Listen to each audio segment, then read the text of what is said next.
I'm back here with the 2018 Sierra Denali.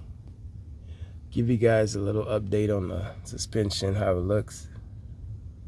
I haven't done the diff drop yet, but I should be dropping the diff about an inch or an inch and a half. I don't remember how much it's supposed to be, but you can see the angle of the CV axle is way up there.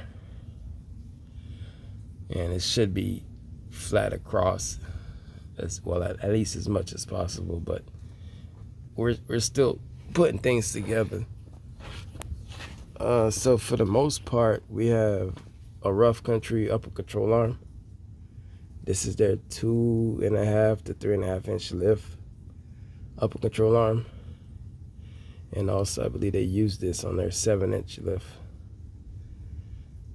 because I think they use this with a 5 or 6-inch knuckle lift, and that gives you the full 7-inch lift with proper droop and all that.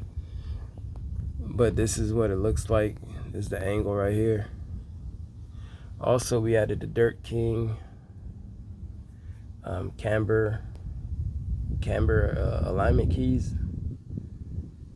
and these are 7 different positions where you can lock the alignment in, versus the GM version, which is completely open. And these trucks are notorious for having lost their alignment. If you hit a hard pothole or you bump the curve or something like that, the key will lose its alignment. So this Dirt Key right here with the different slots in it, in this little nub right here, it guarantees that the alignment stays locked in, as long as you don't do anything too crazy.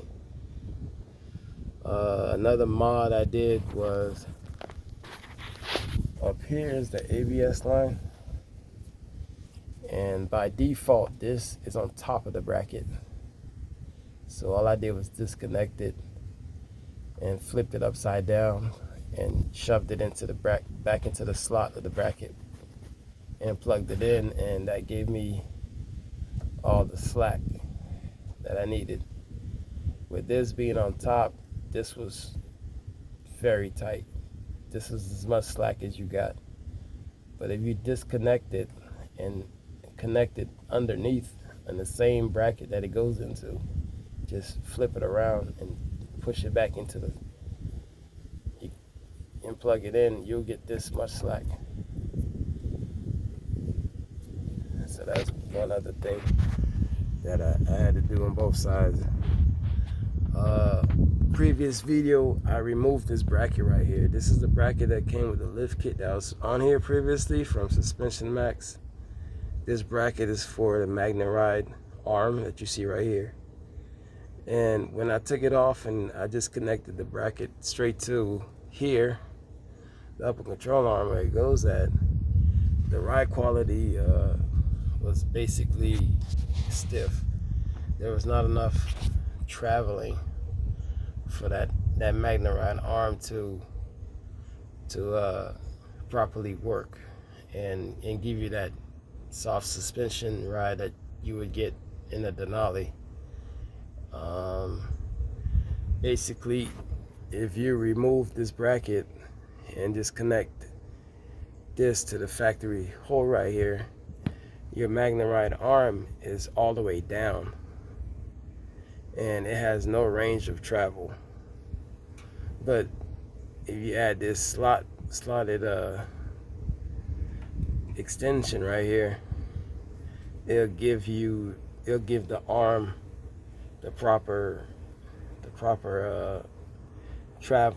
range of travel, and then the computer will, I guess, be happy and tell the Magnet Ride shock when to get stiff, not to get stiff, a little bit stiff, a little less stiff, like that. So that bracket had to go back on. Also, I kept the block that came with the leveling kit at the bottom of the strut. You can see that right here. That's from Suspension Max. Right here. So with this being a 3 front, 3 rear lift, keeping that little block gave me about half an inch more in the front, which completely leveled out the truck. So there's no more rake in the truck. If you think about it, if you lift 3 in the front, 3 in the rear, you're still gonna get rake. So sometimes I see them lift 3 in the front, 2 in the rear, you still get rake. Really, you would lift it 3 in the front and 1 in the rear so you can have level, completely level. And sometimes you would do 3.5, 3 in the rear. And that's basically what I have here, because I left a little block in at the bottom of the strut. I have 3.5 in the front and 3 in the rear. So that's how that played out.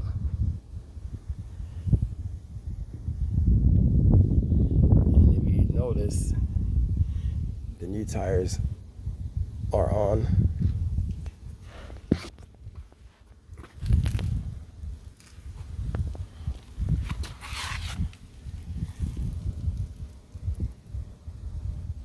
These are 35 12.5 R22s.